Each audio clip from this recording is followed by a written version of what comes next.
Welcome to the first episode of the KBM Pod, Conversations with Kate Brophy-McGee. My name is Emily. I'm here with Kate Brophy-McGee, State Senator for Legislative District 28. Great to be here.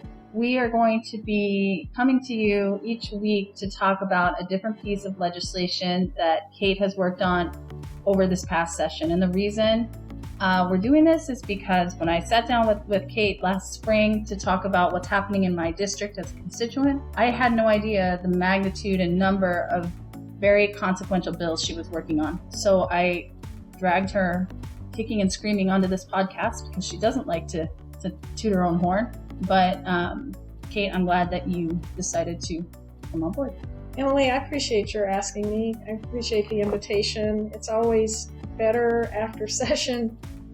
I tend to be one of the legislators down there that doesn't talk. I put my head down and I do the work. I'm really thrilled about what I was able to accomplish this last session, my 9th year in the legislature. And I think it bears mentioning that Kate is a Republican. I am a Democrat. I am still very supportive of her as my state senator, despite the current political climate. She has done so much for our district, and that's why we're here. So thanks, Kate. Thanks, Emily. I appreciate it. So today I'd like to talk about Senate Bill 1247, or as some know it, the Southwest Key Bill. So what the Southwest Key Bill does is tackles licensure requirement for facilities that house migrant children. This was a big issue in the news on and off over the last several years, and it really, really boiled to the surface last summer. Here's a clip from Channel 15. Many of the migrant children taken to Southwest Key, and while it should have been a safe place, unfortunately, we are learning one worker is accused of sexually abusing at least 8 boys between August 2016 and July of last year. So to just provide some clarity to the listeners, what does a kid go through? A kid that's coming through the border, a migrant child who's come to the border for asylum, seeking to come into the country. Where does Southwest Key fit into that process? That's a great question. So a child comes across the border, and they can step across the border as an unaccompanied minor. They can come with a parent or parents, or they can come with a group of adults. And once they surrender to or are in the custody of Customs and Border Patrol, they get processed at facilities that are located along the border. Subsequent to that processing, these children are turned over to facilities like Southwest Key. They are licensed behavioral health residential facilities. They contract solely with the federal government, and the state licenses those facilities. So that's how they wind up in these facilities, and I think there are 13 of them here in the state, awaiting some type of disposition to go to family or relatives somewhere in the United States while their cases are adjudicated. And so when we're talking about Southwest Key, we're not talking about the images that we've all seen recently on the news of people crowded into cage-like facilities with, silver blankets and the overcrowding and all the news that's happened recently related to the border. We're not talking about that here. No, not in the case of no. That's when they're initially taken into custody. And as I learned painfully back in 2015 and again this past summer, these kids come in surges. They come in huge numbers, and the border facilities run by Customs and Border Patrol are overwhelmed. Once they get through that initial processing, they are then forwarded to facilities like Southwest Key, which actually has facilities throughout the country, including Texas, California, and New York, as well as Arizona. So just to give the listeners like a picture of what we're talking about, what does the facility look like for the kids that are in the Southwest Key facilities? The facility can be anything from a converted motel or hotel to a building, but it is licensed as a behavioral health residential facility. So they have places, rooms for the children to sleep, eat, have activities, and they also have classrooms. So where did it start? How did you mentioned watching this, seeing this on the news last summer. Is that when you decided to sort of pick up this very gnarly problem Yes, what happened was I saw some just terrible news stories about abuse and neglect of these children. I am a specialist in child welfare issues here in the state of Arizona. I did lead the reforms to the Department of Child Safety. Those reforms have been very successful, so I thought it would be just easy peasy to really dig in and see what we could do to help with these kids. I know that the underlying policy we have here in the state of Arizona, and we set that policy when we established the Department of Child Safety, is that every child has the right to be safe. And these children, no matter their legal status, are entitled to that right as well.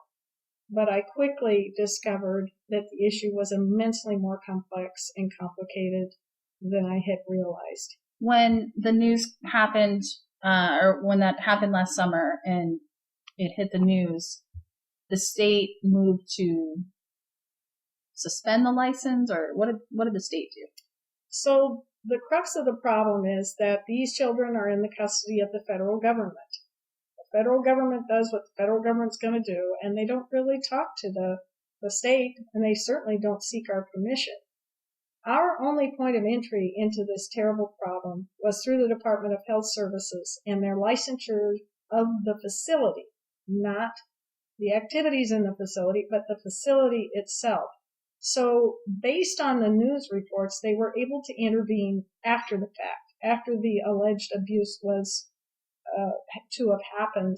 They were able to enter the facilities and they were able to begin enforcement actions, not as related to the children, but as related to the operation of the facilities and the people who worked there.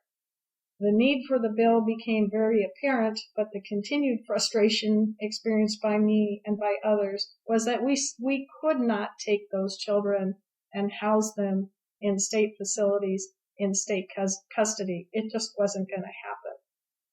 DHS wound up actually closing a facility because they felt that the operations were so compromised that and the employees who worked there were not appropriately background checked, that they felt it placed the children in imminent harm and at risk of imminent harm. So what they did was shut the facility, revoked the license. Southwest Key then had to move the children. The other action that DHS took, which I was very pleased to see, was that they capped Southwest Key ability to take additional children. And they said, you can't take any more children until we are certain that the facilities we continue to license are being managed properly. But at that point, the kids went to another state, and we don't know what the oversight is there necessarily. Yeah, it's pretty sad. These children are very transitory. They are here from from 3 to an average, maybe long average of 57, 58 days before they go someplace else. So by shutting a facility down, by closing it and saying you can't take any more children and the children here have to be moved, they simply got relocated to another facility in another state. So once you dug in and you started to, talk to people both at Southwest Key, DHS, DCS, what issues did you identify that needed to be solved from a legislative standpoint? Well, there were 3 issues that I worked on. The first is to ensure that the central registry that we use for DCS facilities, elder care facilities, developmentally disabled facilities where vulnerable patients are or people are kept, that central registry was opened and required for Southwest Key and facilities like Southwest Key to check for fingerprints and do extensive background checks before any employees set foot on that facility. So making sure that all the employees in this facility were safe for these children. Were they not being background checked prior to that?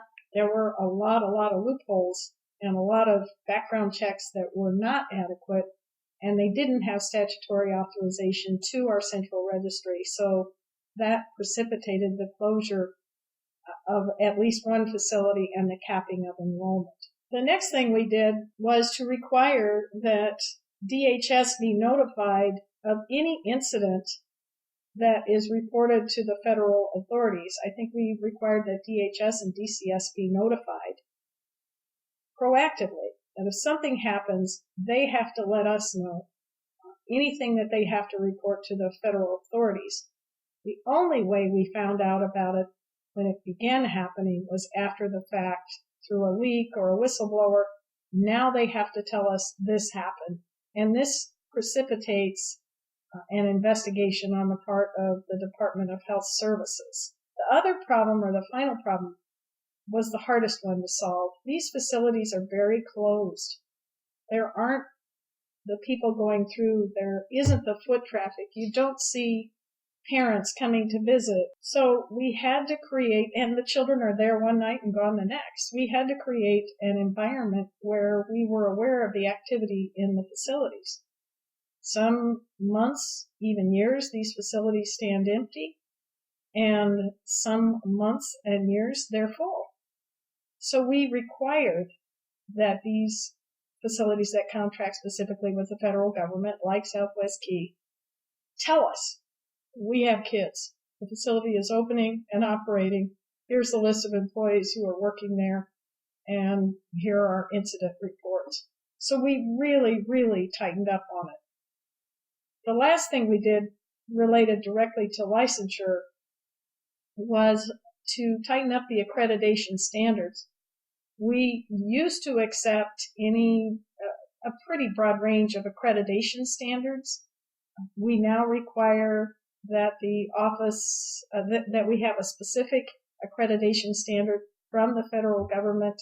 We have an initial survey if a new facility is opened, and if there have been any complaints, any incidents that have occurred, it mandates or requires inspection. So we really, really tightened up on the requirements around the facility. One of the things throughout our conversations that always impressed me was how you solicited feedback from so many different individuals and groups on each bill. So who kind of had, who did you tap on for this bill in terms of feedback and issues and that kind of thing? Well, the first group of stakeholders that I met with included representatives from Southwest Key, the Department of Health Services, the Governor's Office, and DCS. I attacked it as if it were a DCS facility issue, understanding that our hands were tied in the sense that we could not take custody of these kids. So I subsequently worked very closely with behavioral health providers to determine the language. There are a lot of these different types of residential behavioral health facilities, and we wanted to target the legislation specifically to the facilities that fly under the radar screen because they don't contract with the state. They only contract with the federal government. So we had to work to narrow the language to address those specific facilities.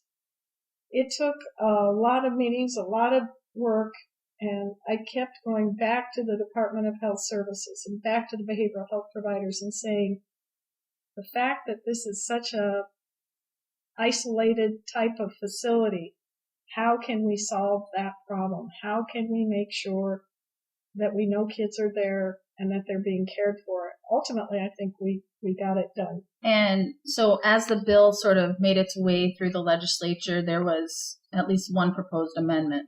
There was an amendment proposed by my seatmate, Kelly Butler, and she was very passionate about the amendment. She wanted to have an oversight committee that would be able to enter the facility, be staffed by the Department of Health Services, and really drill into the operations of these facilities with various experts on everything from immigration to fingerprinting to just concerned citizen volunteers. And none of what she proposed, none of the authorities that were prescribed in the committee amendment that she introduced existed under state law. The whole amendment was predicated on subject to federal law and was rendered useless. I share Representative Butler's frustration because we cannot take custody of these children. I get that. And it is extremely frustrating. But the amendment did not get on the bill. The bill was signed by the governor, and I think we're in a much better position as far as these children being safe within the boundaries of Arizona.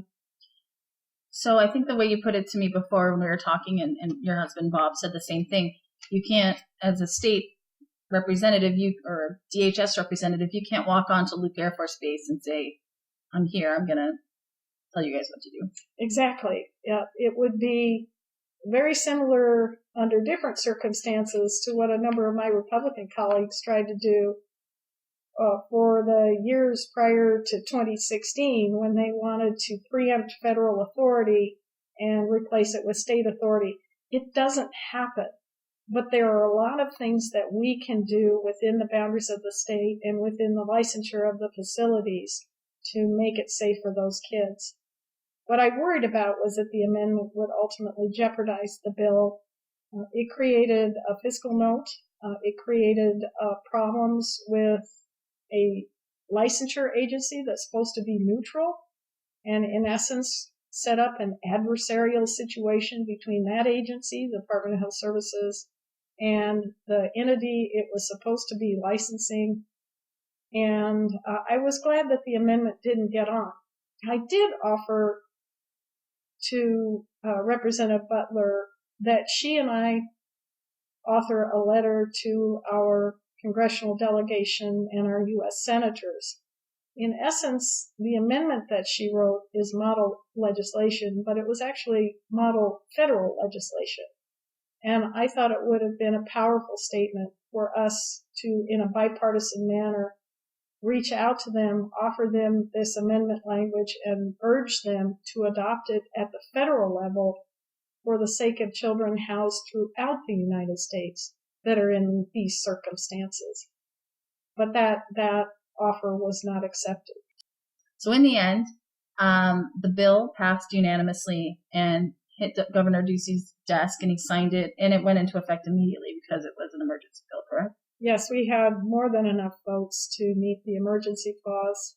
So I sleep a little better at night, and I sure hope these children do. I had one question. How, if you're a kid in this facility and you are being abused or something's happening to you, what's the process for that child to get help? There are a couple of different ways. Supposedly, every facility contains a telephone accessible to minors. And they can dial 911. They can call law enforcement. Law enforcement can enter the facilities. Law enforcement can stop neglect and abuse.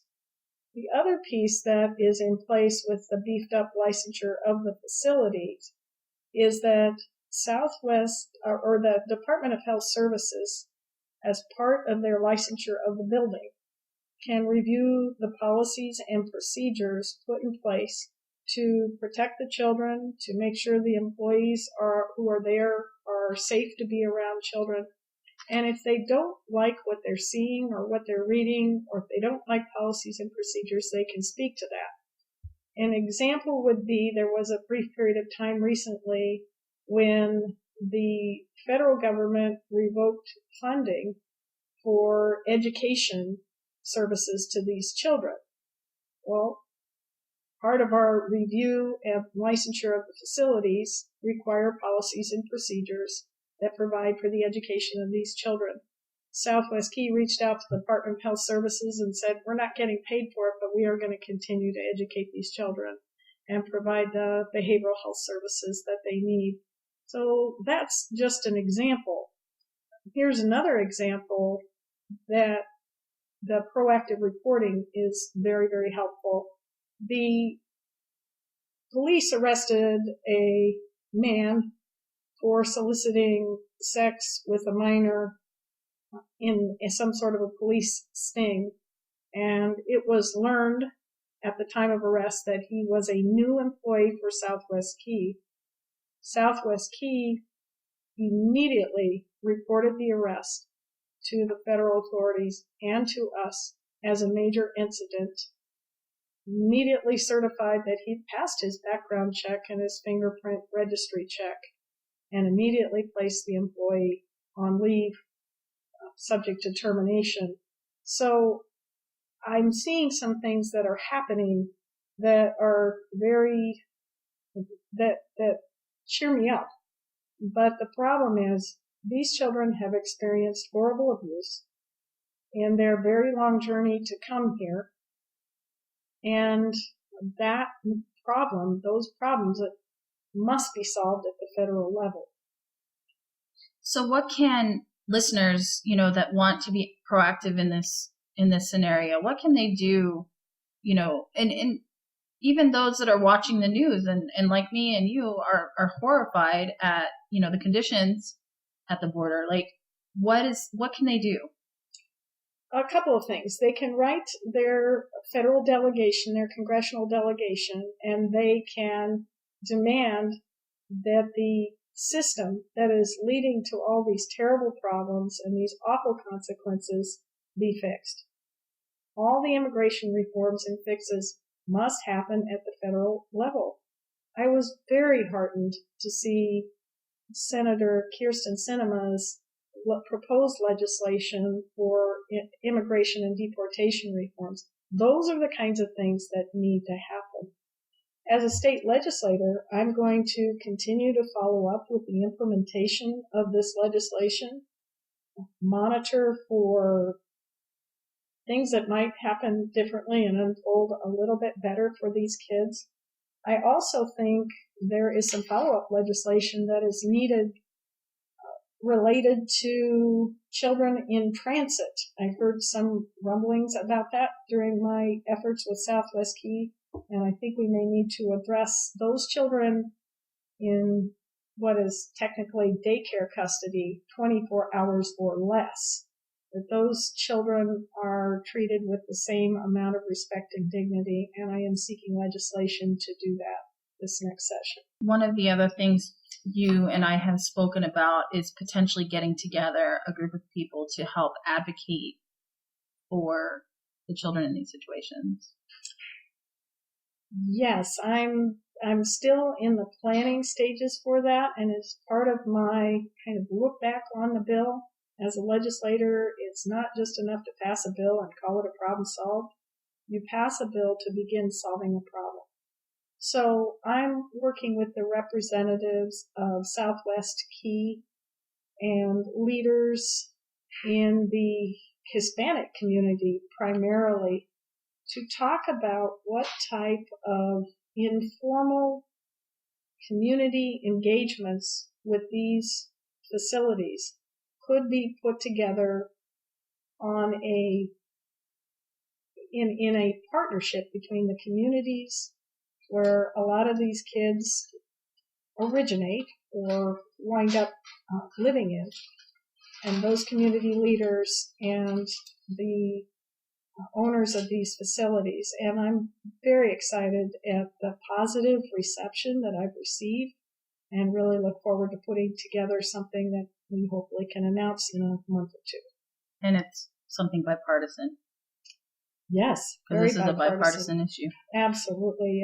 It's an issue having to do with kids. And if you work across the aisle and on a bipartisan basis, I just truly believe you come up with better solutions. So one last question from a follow-up standpoint. What happens to these kids when they leave Southwest Key? So it depends. That was one of the initial checks that I had when I sat down with Southwest Key. I know back in 2015, there were very few criteria about who could come in and claim a child and leave the facility.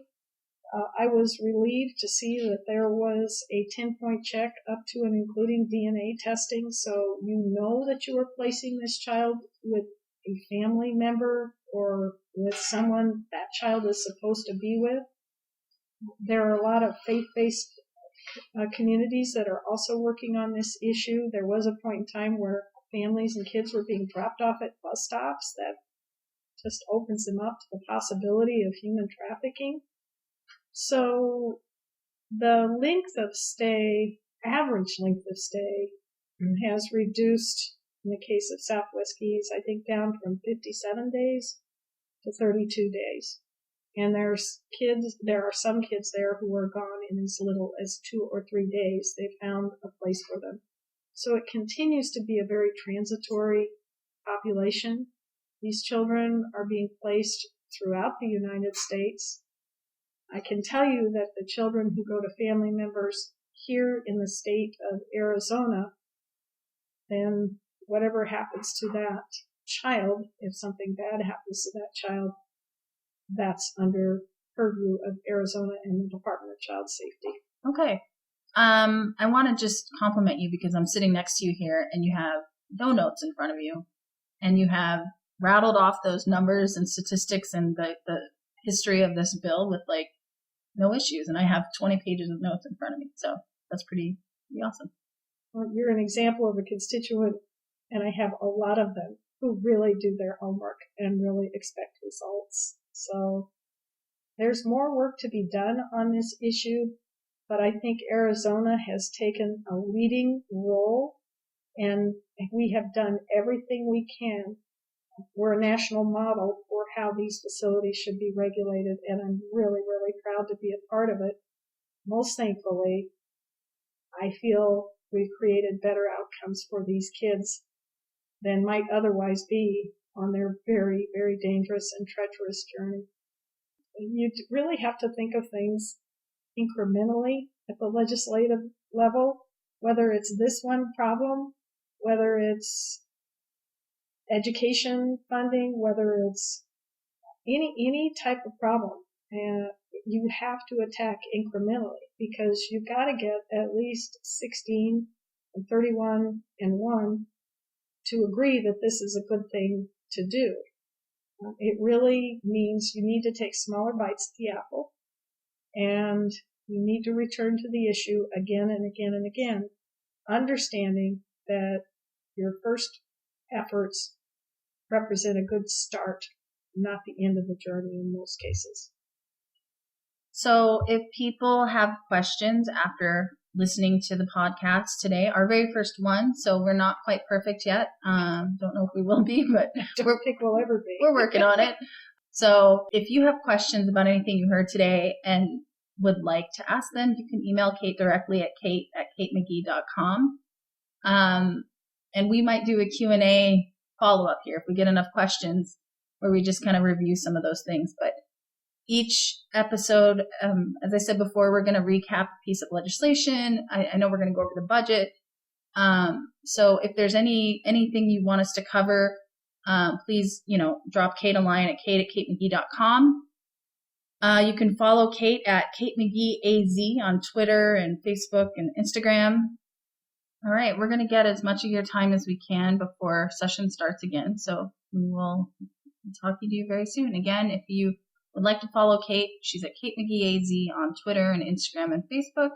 And if you have any questions, drop us a line at kate@katemcgee.com.